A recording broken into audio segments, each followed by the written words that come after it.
Hey, vinyl community, this is Aaron the Metal Theologian here, and today's topic is doomy shit.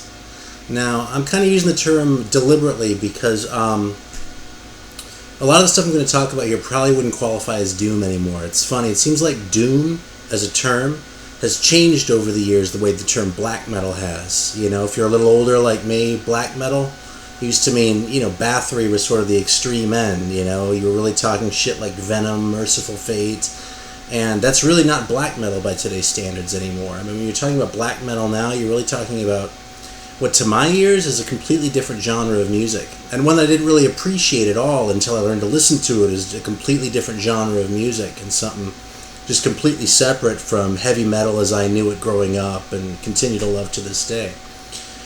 So doom, it seems like anymore means shit like, I don't know, Graves at Sea and, bands like that are sort of, in all the different subgenres, like, the Funeral Doom and the Black Doom, and a lot of that stuff honestly kind of leaves me cold. I've seen some of those bands live when I lived in San Francisco. I had a chance to, and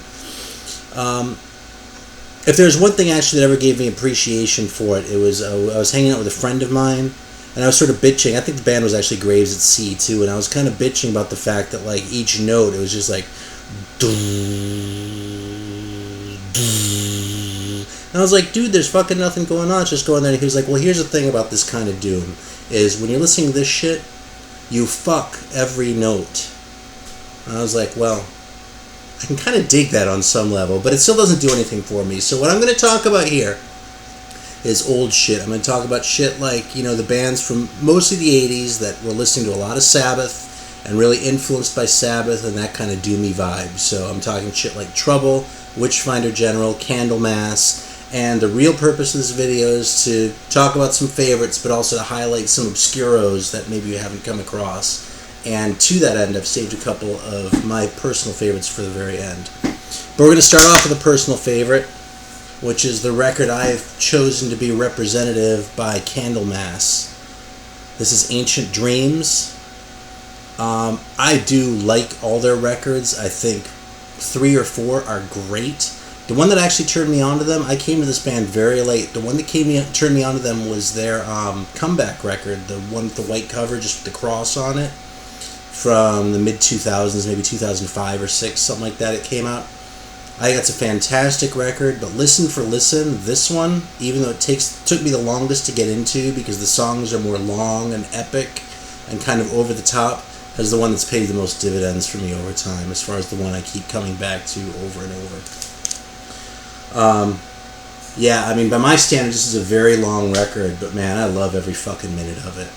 And it rocks, but it's doomy, it has that dark vibe, and it has a singer who, it was a pretty obvious debt to Ian Gillan, which also works for me, frankly. God damn it. My fucking camera just pulled a Renee. Shot up to the ceiling there. I think that's charming if you're watching this, Renee. So, alright, so my angle's even more fucked than usual, but I'm just going with it, because maybe I'll be able to show the records that cover in my head. Next one is Pagan Altar. This band sort of was part of the new wave of British heavy metal, as far as the era and that goes. As far as the vibe, it was a lot doomier than most of those. Personally, I think they've retroactively become a little bit overrated. I mean, it's hard to call a band like Pagan Altar that not many people even heard of overrated. But, within the last 10 years, these guys have gotten a lot of hype, a lot of sort of retrospective hype, like this is the greatest band ever that no one knew about at the time. Sort of like Pentagram in a way. Now, Pentagram, I think, deserved it. Pagan Altar, not so much. I pulled this record out, though, because I think this is probably their most listenable. This is a very cool record, a very fun record to listen to, and I definitely think among the bands here, this is one to check out and form your own opinion. And as always, man, if I'm missing something, tell me, because I have maybe 2 other records of theirs in addition to this one, and none of them are bad. I want to be clear about that. It's a good band, fun band to listen to, but I just don't think they're God's gift to doom or like the undiscovered gem of the new wave of British heavy metal the way they've been made out to be in some quarters. God damn it. There we go. Alright, here we go. Yeah, it's unusually crude today. Alright, next one's a little more obscure. And I just finished watching Renee's video where he's talking about Italian bands, so I'm kind of happy to show this one too. This is Land of Mystery by Black Hole. Yeah, check out that picture on the back, man, where they're standing over the coffin. It's so fucking funny. And I gotta tell you, one thing I love about the Italians is song titles like Blind Men and Occult Forces, or Obscurity in the Ethereal House. You know, there's nothing wrong with those, but I don't see a native English speaker writing those. And these guys, their accent definitely enhances it. But what's cool about this record is it's doomy in as far as like, you know, the writing, well, as far as the sound and sort of the color. But as far as the writing, it has almost a prog element to it, which is really cool. It's an unusual combination of kind of styles stuck together side by side. And it's definitely worth a listen. It took me a few listens to get into this one, but it was well worth the effort. It's a cool record, and I believe someone reissued it not too long ago, so hopefully it won't cost you an arm and a leg. Of course, I got to mention Pentagram. This is not their best record, but I'm pulling this one out because it's a very cool record that doesn't get the same level of hype as their first couple records from the 80s, or let alone their 70s stuff. This one is actually, I believe, from the early 90s. My favorite song is probably The Diver, which is just so doomed down. It sounds like they tuned down to like a B or something, which I don't think is even possible on a guitar, but it's just so like, you know, it's kind of nuts. And you ought to know Pentagram if you're watching my videos. If you don't, pause this, go listen to some Pentagram, then come back and finish it. If you're looking for a Pentagram, if you already have those couple from the 80s, you know, their 70s shit, you're looking for another one, I recommend Review Your Choices. It's a very cool record. Also saw a recent reissue with a different cover, but I don't know that Black Widow one is that hard to find. Alright, the next one's a Dutch band, Future Tense. I believe, actually I feel like this is just like the Renee Love Fest, this video, but I think he showed a record of theirs not too long ago. This is Condemned to the Gallow. Gotta love that. This is a pretty satanic record for a band just called Future Tense. It doesn't really look at like a cheesy logo like that. Go to Hell, Swords of Vengeance, Condemned to the Gallow, Evil Attack. This record is actually kind of speedy. It's I mean, it's not like thrash or anything even close to that, but it's a pretty fast-paced record, but it vibes out really doomy. And that's one reason why I've included them here, is those are the sorts of bands I want to highlight as bands that sort of have that darkness and that kind of like, you know, the guy standing behind you with the scythe kind of vibe without necessarily being like a caricature of doom. So Future Tense gets 2 thumbs up from me. I believe, okay, there was a reissue of that record plus a demo on Doomed Planet about 10 years ago, which I also have and gets an enthusiastic thumbs up. I think there's also one coming out on Buried by Time and Dust if it isn't already out, and that's a label you ought to support anyway, so keep an eye out. Alright, Ripper and The Dead Shall Rise. These guys are, I think, from Houston. They're definitely a Texas band.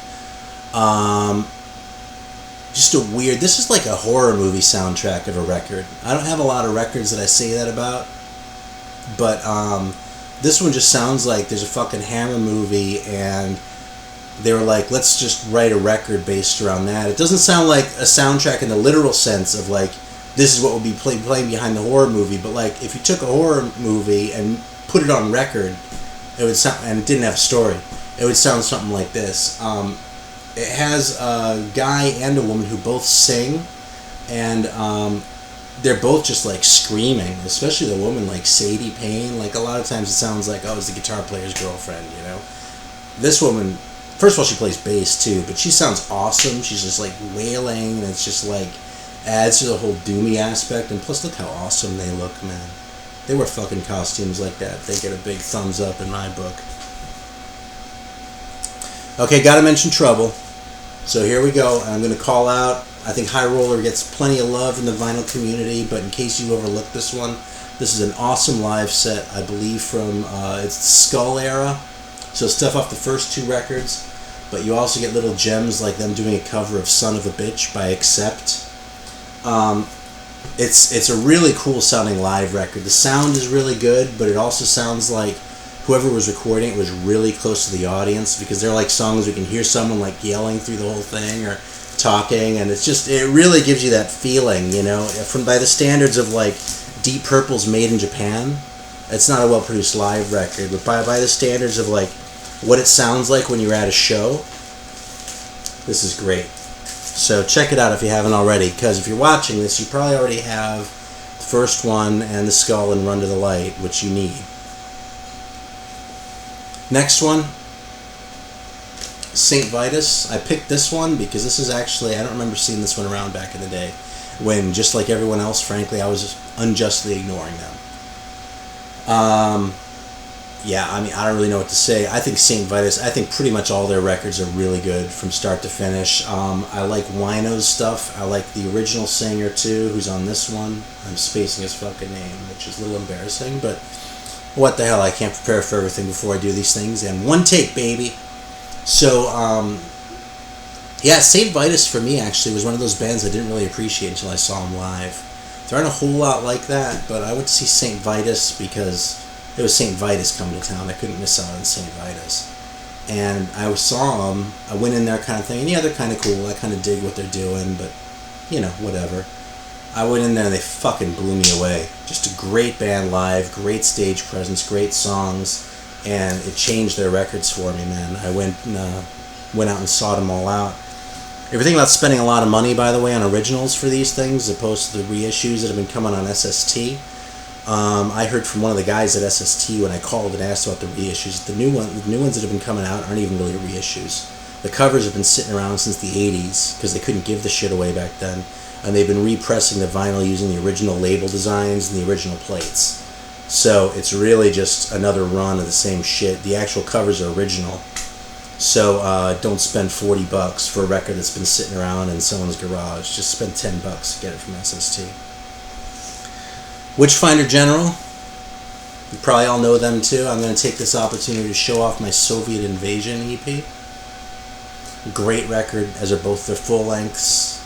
The Burning Sinner single is, I suppose, infamous for having such terrible fucking sound quality, but is still essential. I don't know what else I can say, man. It's like it's another band that gets lumped in with the new wave of British heavy metal, but doesn't really belong there, because they don't sound like bands like Ricochet or Destroyer or whoever else. They sound like Sabbath worship shit. Alright, quick shout out to Celtic Frost here. Now, these guys definitely had a doomy vibe going on in the 80s, and I think would pretty well qualify on the strength of especially a record like Into Megatherion for what I'm going for here. But this record, man, really kind of tripped me out because this is the most doomy thing they ever did. This was their comeback album, Monotheist, from 2006. Glad I got it when I did because it dried up pretty fast. Great band, great tour, and this record was just dark as fuck, man. It's almost like all the shit they were saying back in the 80s, they really believe now or something. It's just like world weary in a way that is kind of unbelievable. Quick story about Celtic Frost, actually. I saw them on this tour, I'm happy to say, at the Fillmore in San Francisco. And they played, I don't remember the first band that played, but they played also with Goatwhore and Sun. You know, Sun with the O with the, you know, parentheses, like the speakers. Now, Sun would kind of fall into the more modern, like, doom category to my mind. It's not really something that is my thing, but when I went to that show, alright, Goatwhore rocked, right? They're fucking heavy and intense and got the crowd going, right? Then Sun came out with their smoke machines and wearing these hoods and the lights, and you couldn't see a fucking thing because there was so much smoke, and they were playing, like,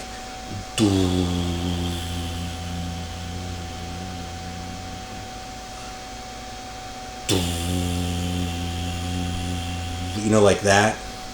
And man, I have never seen so many middle fingers in the air at the show.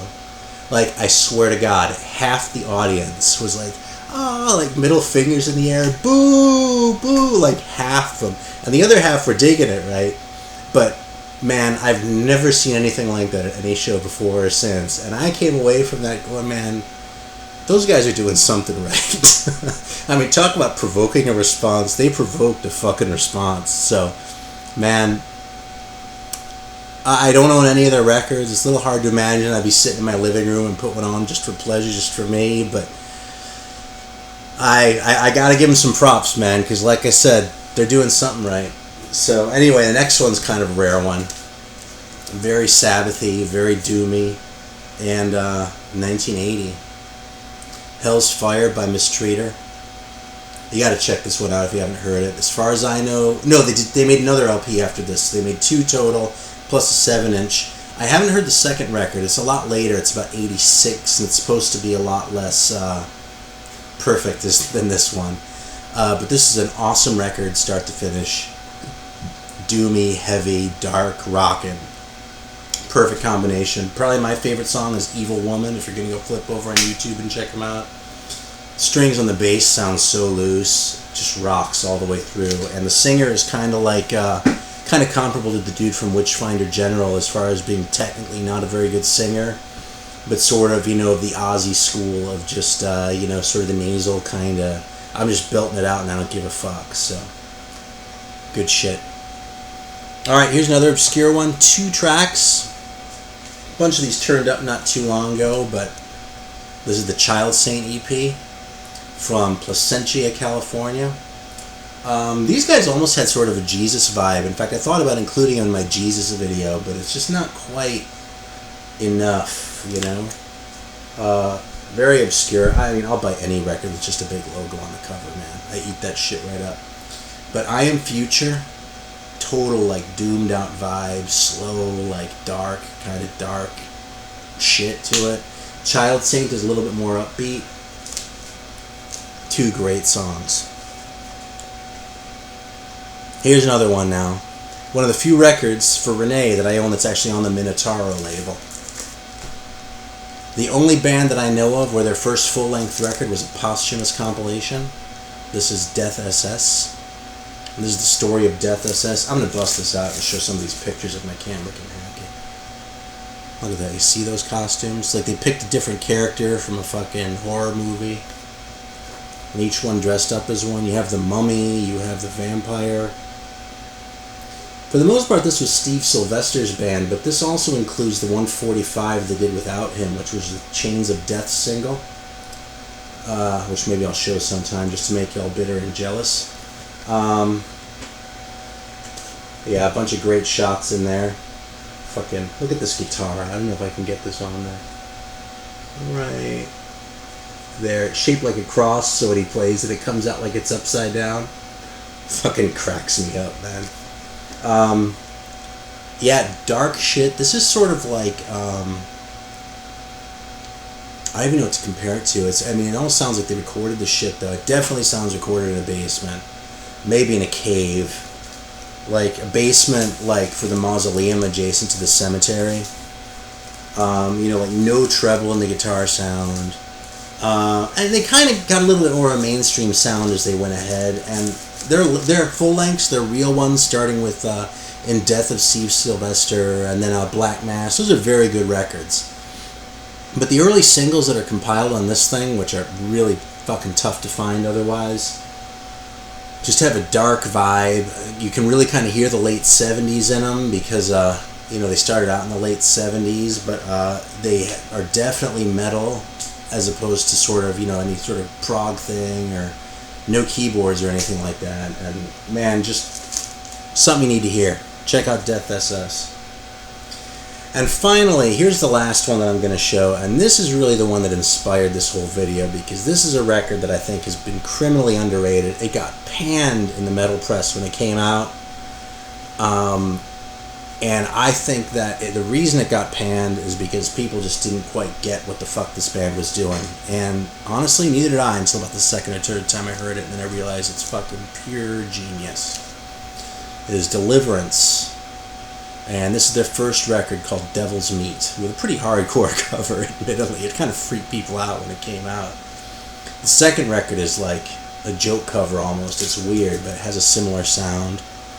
The back, they like took a picture of like a grave and turned the picture upside down and then put bitmapped like little graphics over it. So real cheap, but this is a dark record, man. It's like just a weird vibe to this thing. And I don't know, man. It's like English metal seems to have withered on the vine in the second half of the 80s. Like after the new wave thing, it just sort of disappeared. But the few that did come out would do really weird shit, man. These guys were British, and I'm pretty sure English specifically. But if someone puts in a comment and tells me they're Welsh, I'll just have to admit I stand corrected. Just a really unusual sound to this band. I mean, there's really nothing else I can quite compare this band to. Maybe some of the early Death SS shit, but this is more firmly established in the metal category as far as sort of the idioms of metal, but the delivery is just so weird. It's just something to hear, man. When I've had Doomhead friends in the past who haven't known this record, this has been kind of a revelation for them, so check out Deliverance. This is not the same band that Scott's been talking about. It is a different Deliverance. I don't know the other one as well. What I've heard I like, but these guys, pure genius, man. And genius in a way that really didn't get its due. Alright, so that's what I've got for today. Thanks as always, and since I've been talking about Renee this whole video, stay heavy!